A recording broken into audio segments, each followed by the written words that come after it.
السلام علیکم ناظرین، جمعیت علماء ہند ایک تاریخی، دینی، ملی اور سماجی تنظیم ہے۔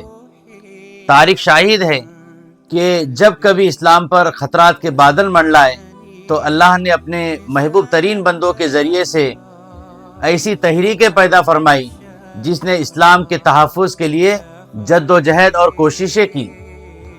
انہی اللہ والوں کی تحریکوں میں ایک تحریک جمعیت علماء ہند ہے، جو قوم و ملت کی تعمیر و ترقی کے لیے خدمات انجام دے رہی ہیں۔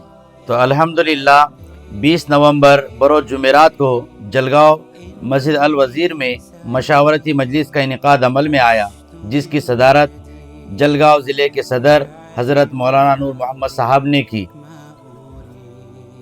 اسی طرح مجلس کا افتتاح قرآن کریم کی تلاوت سے کیا گیا۔ حافظ مختار صاحب نے تلاوت کی اور نعت پاک مولانا صدیق صاحب نے پڑھی، اور جمعیت کے اغراض و مقاصد مولانا عمران صاحب جامنیر انہوں نے بیان کیے۔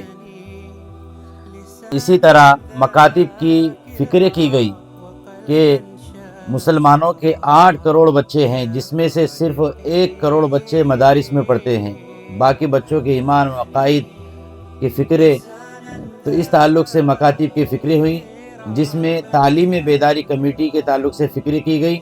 تو ضلع صدر تعلیمی کمیٹی کے حافظ مختار صاحب کو منتخب کیے گئے۔ اسی طرح نائب صدر مفتی ناظم صاحب، حافظ صفی صاحب اور مولانا محسن صاحب منتخب کیے گئے، اور جنرل سیکریٹری حافظ انس صاحب فیصور ان کو منتخب کیا گیا۔ اسی طرح سیکریٹری حافظ یعقوب صاحب عدل آباد اور مفتی ارشد صاحب اڑاوت سے۔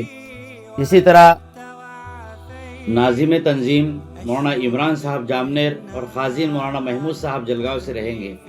اسی طرح اور بھی امور پر فکر کی گئی، اوقاف کے تعلق سے فکر کی گئی، سوشل ایکٹیویٹی کے تعلق سے فکر کی گئی، اور ضلعی دفتر ہونا چاہیے۔ اس کے لیے طے کیا گیا کہ ایک جلگاؤں میں رہے گا اور ایک بھساول میں رہے گا، اور بھی عزائم کیے گئے۔ اور اگلی میٹنگ فیض پور میں انشاءاللہ منعقد ہوں گی۔